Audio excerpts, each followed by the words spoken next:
Que Dios los bendiga, amados. Aquí dándome ánimo yo misma, platicando con mi hija, pero también diciéndole ya vamos a parar porque hay que hablar, hay que dar la palabra, y es un tema sin nombre. Vamos a ver si en el camino el Señor nos da el nombre de este tema. Solo sé que el Señor me ha mandado a que leamos. Yo los invito a que leamos juntos, que aprendamos juntos con el Espíritu Santo, que nos va a enseñar en Lucas 22. Es un capítulo, yo le llamo un poco largo, pero vamos a llegar hasta donde nuestro Dios decida que vamos a llegar, pero vamos a ir escudriñando, ¿verdad? Versículo a versículo. Y es así que se aprende, amados.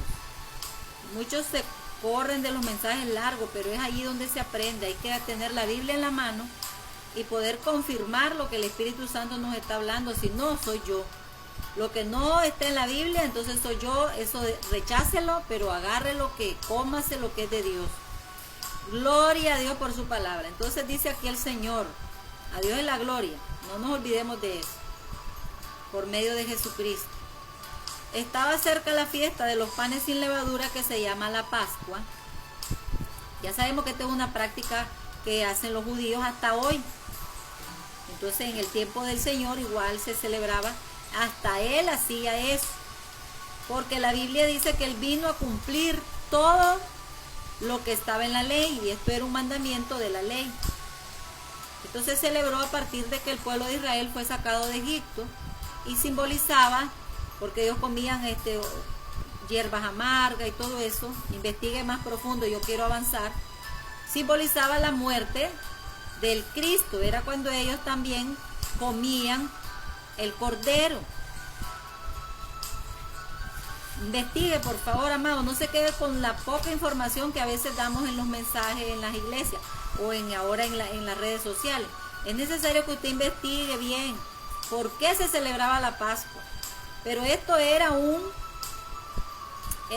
como vamos a compararlo, como todo lo hace el Señor en comparaciones, era al cordero se lo mataban y se lo comían. Pues a Cristo también lo mataron y Él dijo que teníamos que comer su carne. Ahora aquí Él explica cómo es eso. Y los principales sacerdotes y los escribas buscaban cómo matarle porque temían al pueblo. Los sacerdotes, los religiosos de todos los tiempos han existido religiones. Ya esta religión se había apartado de Dios.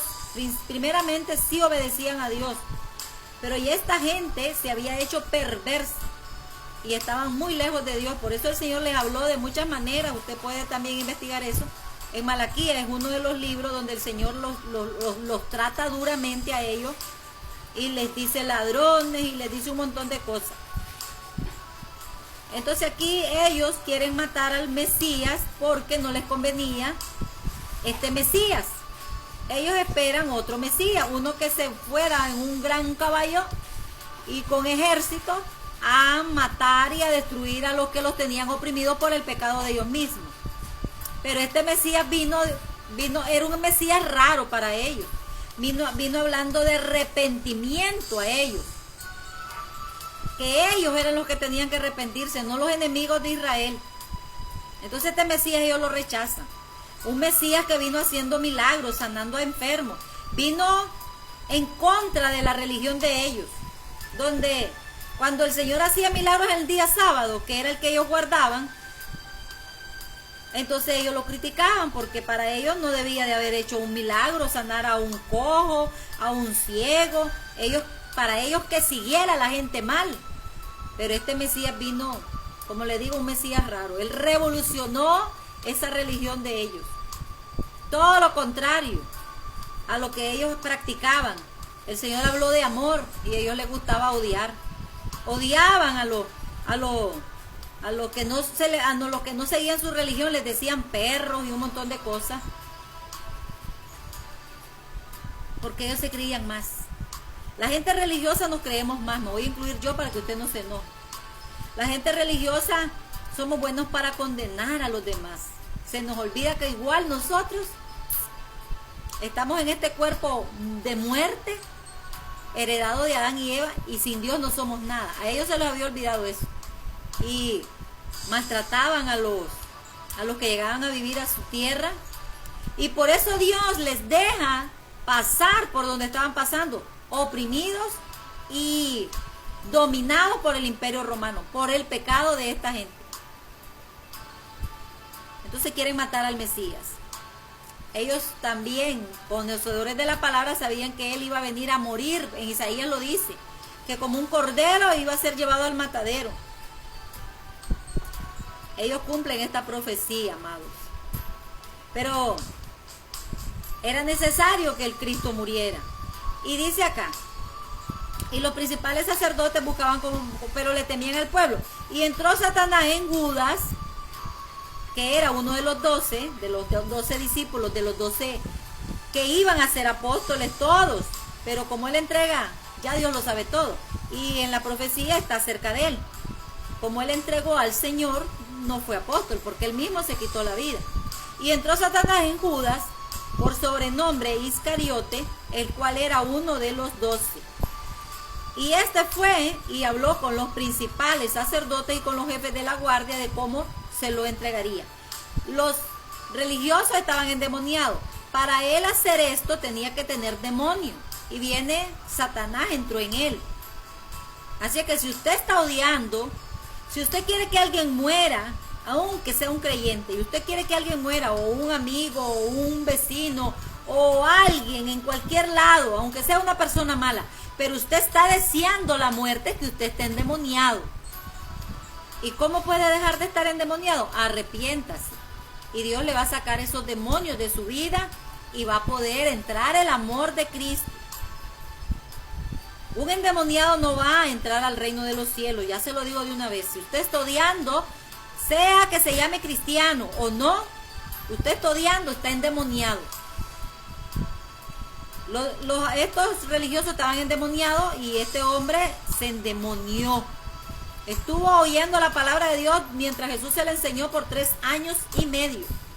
Pero él nunca anduvo fielmente con el Señor, siempre estaba codiciando. En otro pasaje, él miró que una mujer derramó un perfume carísimo y él fue el primero que dijo, este dinero, porque dice que él sustraía de la bolsa, que el Señor, él era el tesorero. Entonces él mostró que él no andaba bien con Dios. Muchos cristianos, entre comillas, hasta tienen grandes cargos de pastores, de un montón de cosas, pero ellos roban, mienten, tuercen la palabra. Eso significa que tienen demonio. Usted necesita arrepentirse. Esos que codician.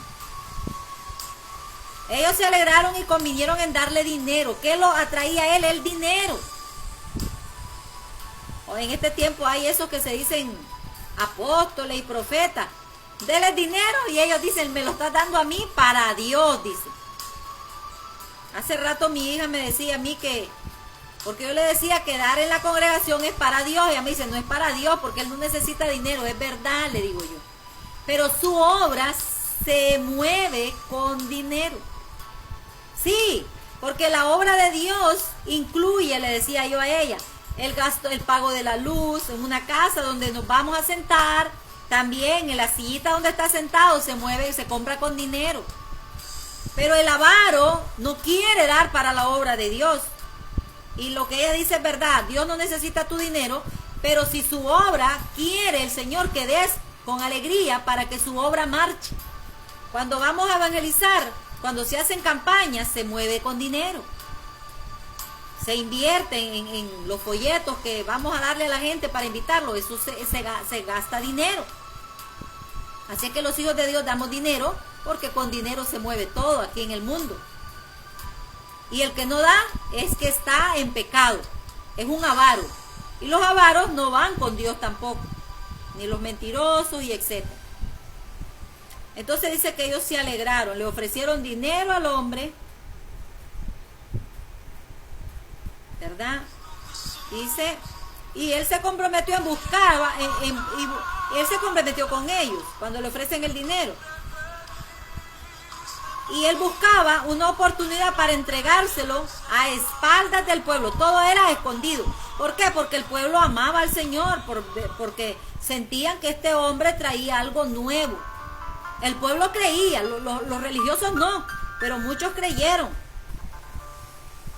en el Señor, de ver que Él vino como dije hace un momento, a revolucionar todo. Por algo ahí alguna gente dice que Él fue el mayor revolucionario, porque Él todo lo compartía con la gente. Los milagros y todo lo que Dios le había dado a Él. Su comida la multiplicaba para darle a la gente. Y muchos se dicen cristianos y no quieren pero ni darle un caramelo a la gente. Y te dice cristiano. Y eres así. Entonces no tienes a Cristo en tu corazón. El Señor nos mostró que debemos compartir de todo lo que Dios nos da. De todo, sí, de todo. Yo no sé. Lo que Dios te bendice. Llegó el día de los panes sin levadura, en el cual era necesario sacrificar el cordero de la Pascua. Él fue el cordero que vino a quitar el pecado de este mundo. Si te arrepientes, sí. Si no, vas a seguir con ese pecado hasta el día que mueras y vas al infierno y se acabó. Pero el que se arrepintió y anduvo con Dios en santidad, ese se salva. Eso era lo que simbolizaba el sacrificio del cordero de la Pascua. Hoy ya fue sacrificado. Los hijos de Dios ya no podemos practicar esto, que los judíos todavía lo hacen porque no creyeron en Cristo. Pero los hijos de Dios no celebramos estas cosas de los judíos. Hay quienes por ahí andan errados, celebrando cosas, guardan el sábado. Yo guardo todos los días para el Señor, son de Dios todos los días, yo me guardo para Él. Tú eres el que se tiene que guardar ahora, en santidad, amado. Pero si celebras un día sábado y el resto de días andas en pecado, estás mal. Y Jesús envió a Pedro y a Juan diciendo, id y prepararnos la Pascua para que la comamos. Por eso yo les decía que el Señor celebró la Pascua. Hasta que Él fue ese cordero que se sacrificó. Ellos le dijeron, ¿dónde quieres que la preparemos? Él les dijo, he aquí, al entrar en la ciudad, os saldrá al encuentro un hombre que lleva un cántaro de agua, seguidle hasta la casa donde entrare. ¿Qué simboliza esto de este hombre? Yo le estaba preguntando, Señor, ¿qué simboliza? Porque toda la palabra de Dios tiene mensaje para nosotros. Y mientras estoy leyendo, le estoy preguntando al Señor, y el Espíritu Santo me detiene y nos explica qué simboliza este hombre. Con un cántaro de agua. Dice la palabra del Señor que Él es el agua viva. Entonces ahí usted tiene que seguir al que lleva el agua viva. Este hombre era un hombre desconocido para los discípulos, pero era un instrumento de Dios.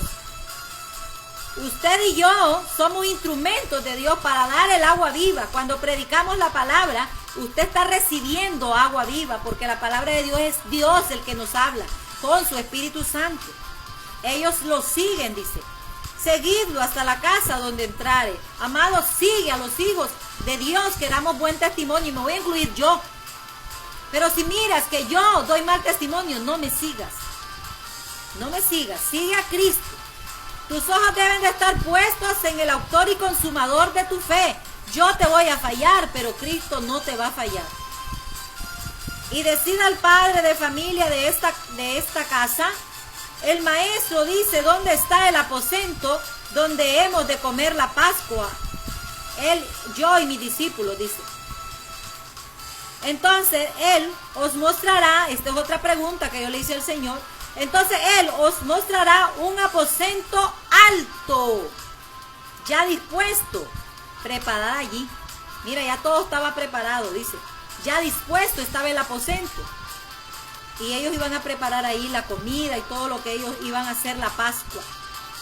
Alto, amado, el Hijo de Dios, Dios nos está diciendo aquí. Igual fue cuando el Espíritu Santo se derramó. Acuérdate que era un aposento alto.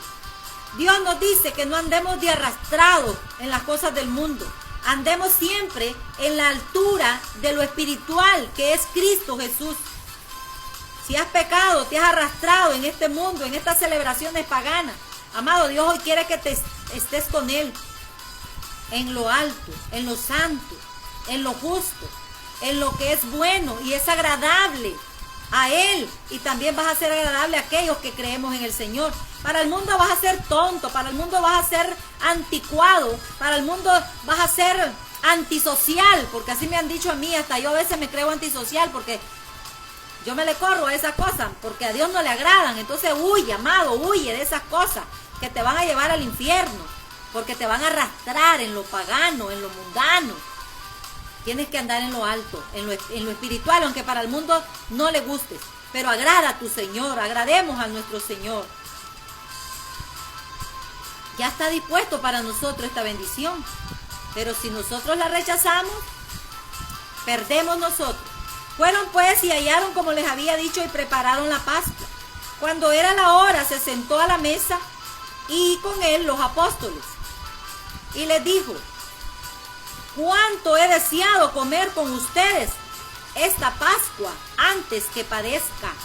Aquí dice el Señor que él vivía, porque si lo había deseado, entonces lo había deseado en su vida, que él tuvo aquí, y quizás desde el mismo cielo, antes de venir a encarnarse, para llegar a la altura de un hombre de 33 años, porque él comenzó siendo un bebé, nació siendo un bebé, él ocupó todos los tiempos de un hijo normal, de un ser humano normal, para entendernos en todos los tiempos. Él ama a los niños porque él fue niño, él ama al joven porque fue joven, y ama al adulto porque llegó a la edad de adultez. Y él dice: cuánto he deseado en ese momento, porque era su última celebración de este mundo de la Pascua. Luego él fue el mismo sacrificio de la Pascua, que hoy tienes que comer, hoy, amado.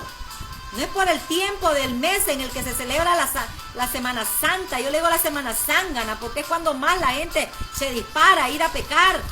Hasta los cristianos, tristemente, no ocupan los días esos para buscar más de Dios, sino para andar paseando, para andar en el mar y qué sé yo cuántas cosas. Por eso yo no celebro esas celebraciones humanas, yo celebro lo de Cristo. Esto me goza, saber de que Él ha deseado eso, para darnos la vida de Él, para eso lo deseó. Porque a pesar de que el Señor padece, aún antes de ir a la cruz y sufre, porque dice que su sudor era como gotas de sangre por el padecimiento de pensar de que lo iban a dejar, de que la gente misma a la que Él sanó, a la que Él le hizo favores y misericordia, gritaron: crucifícale.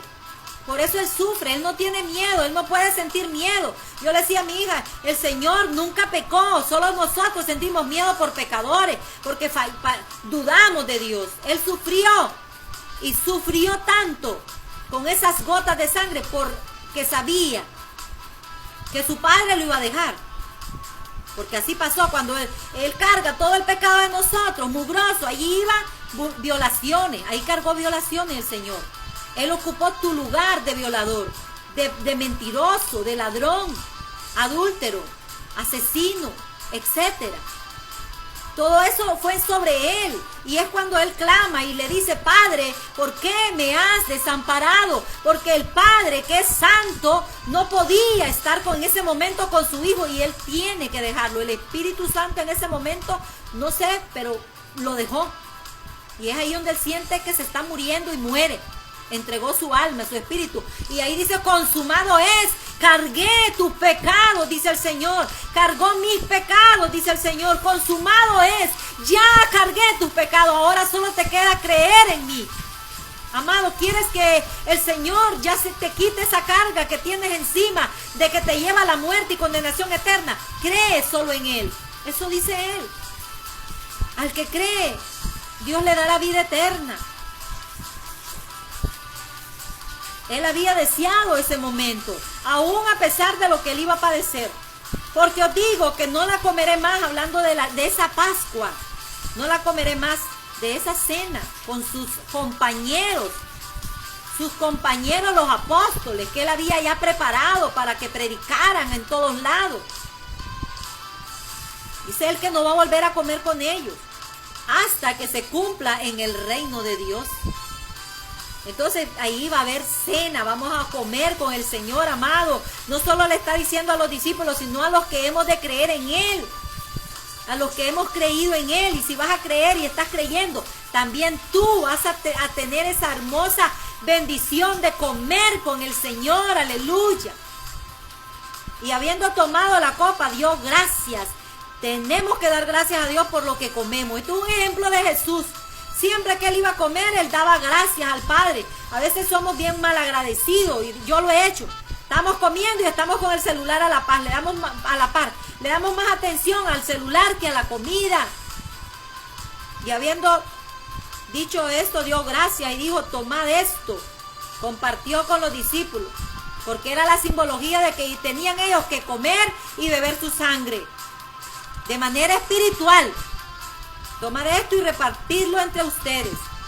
Porque os digo que no beberé más del fruto de la vid hasta que el reino de Dios venga. ¿Cómo es eso? ¿El Señor es borracho? No. No, amados. Hay muchas versiones, pero en el reino de Dios no nos vamos a emborrachar. Ni ahora tampoco. Este vino era un vino dulce de la vid. No era fermentado para perder el control. El Señor nunca se emborrachó. O sea, si ya tomas 3, 4 y te emborrachas, estás pecando. Y tomó el pan y dio gracias y lo partió y les dio diciendo, esto es mi cuerpo que por vosotros es dado. Haced esto en memoria de mí. Por eso yo no celebro Navidad ni otras cosas. Celebro lo que simboliza su muerte. Aquí lo está dando el Señor como un mandamiento. Hagan esto, dice, en memoria de mí. No que me van a estar comiendo a mí. No, en memoria de mí, dice el Señor. Ni vamos a beber sangre, ni vamos a comerlo a Él, no. Si creímos en Jesús, ya lo comimos. Espiritualmente hablando. Pero el pan simboliza su cuerpo que fue partido, molido por nuestros pecados. Así le hicieron al Señor cuando lo golpearon, cuando lo azotaron, cuando le hicieron de toda aquella grosería y maldades que le hicieron, lleno de demonios toda esa gente. El diablo estaba en una sola ahí dándole y dándole al Señor, pensando que el Señor iba a decir, ya Dios, ya, manda tus ángeles, rescátame. No, el diablo se equivocó. Él llegó hasta el final y dio su vida por todos nosotros. Gloria a Dios. Dele gloria a Dios, amado. Celebre las fiestas del Señor, las espirituales, no las del mundo que lo llevan al infierno. De igual manera, después que hubo cenado, tomó la copa. Y yo decía, ¿por qué se tomó la copa primero? No, aquí dice que fue después. Yo había leído mal. Dice, después de haber cenado, tomó la copa diciendo, esta copa es el nuevo pacto en mi sangre que por vosotros se derrama. A él lo muele y luego vertía sangre. Vertió sangre cuando le pusieron la corona. Vertió sangre cuando lo azotaban, ya lo dije. Y también cuando a él lo traspasan. Cuando ya él había entregado su espíritu.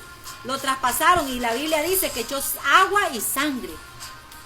Así que esa sangre es la que dice la Biblia, limpia todo pecado. Sí, amado, tus pecados, no importa en el pecado que te has metido.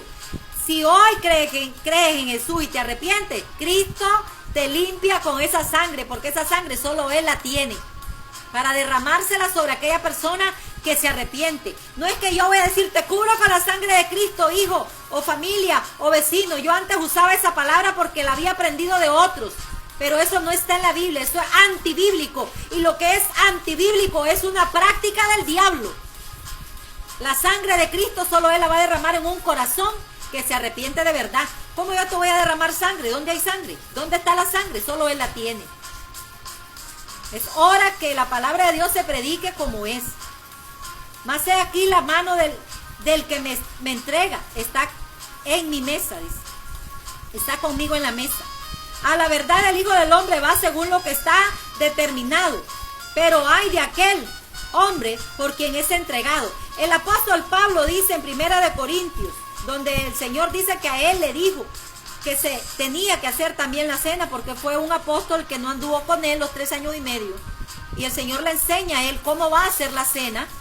Y le dice que se debe tomar la cena andando bien con Dios, no indignamente. Este hombre la tomó indignamente, lleno de demonios, y él mismo se quitó la vida. Amado, cuando tomes este mandamiento, lo hagas en tu congregación. Y si andas en adulterio, mejor no tomes la cena, porque la palabra de Dios dice, se la dijo al apóstol Pablo, que se iba uno, yo y usted, si la tomamos indignamente, somos culpables de su muerte. Te haces un asesino del Señor mismo, de Dios mismo. Entonces ellos comenzaron a discutir entre sí quién de ellos sería el que había de hacer esto, de que lo iba a entregar. Porque ahí les dice él, uno de ustedes me va a entregar. Hubo también entre ellos una disputa sobre quién de ellos sería el mayor. Pero él les dijo, los reyes de las naciones se enseñorean de ellas, y los que sobre ellas tienen autoridad son llamados bienhechores. Mas no es así con ustedes, sino sea el mayor entre vosotros como el más joven, como el menor, dice él, y el que dirige como el que sirve. Hay muchos ahí que andamos ahí ensoberbecidos porque tenemos cargo en la iglesia, no creemos más que un chiquito. Eso no es así, dice el Señor. Porque ¿cuál es el mayor? ¿El que se sienta a la mesa o el que sirve? No es el que se sienta a la mesa, mas yo estoy entre ustedes como el que sirve, gloria a Dios. Pero vosotros sois los que habéis permanecido conmigo en mis pruebas. Yo pues os asigno un reino como mi Padre me lo asignó a mí. Amado, Dios nos está llamando a su reino y nos da su reino. Porque la palabra de Dios dice que somos coherederos con Cristo. Hoy eres pobre y miserable, pero en el reino de Dios serás, no sé si la palabra multimillonario le llega, pero serás requete rico, pues. No aquí, amado, no busques las riquezas de este mundo que perecen, porque las llegas a amar y luego te haces así y no quieres darle al prójimo. Mejor busca primeramente el reino de Dios y su justicia, y las demás cosas se te serán añadidas. Porque al amar a Dios, cuando Dios te bendiga y te haga rico, no vas a amar eso. Pero si te sientes que amas más el dinero y que solo el dinero buscas, no amas a Dios porque eres un idólatra, dice la Biblia. Gloria a Dios. Yo te animo a que sigas leyendo. Yo te decía que es un pasaje bastante largo. Hasta aquí voy a llegar yo, porque el Señor lo que nos quiere dar a entender, amados, que Él no manda a que celebres cosas de este mundo. Celebremos las fiestas espirituales que Él nos mandó. Y celebrar la cena para nosotros es una celebración espiritual que nos recuerda su muerte por nosotros viles pecadores, porque Él ama a todo mundo. Ama al peor de los hombres que esté viviendo en esta tierra en este momento. Te ama, pecador, seas quien seas. Y Dios lo que quiere es que te salves con Él. No vino a condenar al mundo, dice Juan capítulo 3, 17, sino vino a salvarnos. Dio su vida en rescate por muchos, dice también el libro de Isaías. Y uno de los muchos eres tú que estás escuchando esta palabra. Arrepiéntete. Cree en Jesús y serás salvo, y aún más, dice la Biblia en Hechos 16, 31. Tú y tu casa, aleluya. Eso lo tengo yo por promesa para mí. Y busco de Dios para que Dios me la cumpla, porque Dios va a cumplirnos a los que le somos fieles. Si eres infiel, pierdes esa promesa. Seámosle fiel, amado, hasta la muerte. Y si mueres y no has visto a ninguno de tus hijos convertidos, te lo aseguro que aunque después te haya llevado el Señor, Dios cumplirá, porque Él no es hombre para mentir, ni hijo de hombre para que se arrepienta. Lo que dice lo cumple. Solo cree. Dale gloria a Dios, amado. Dios te bendiga, Dios te guarde. Y si no nos vemos aquí, allá yo espero verlos a todos. Sí, a todos. Porque a todos Dios le ama. Gloria a Él, aleluya.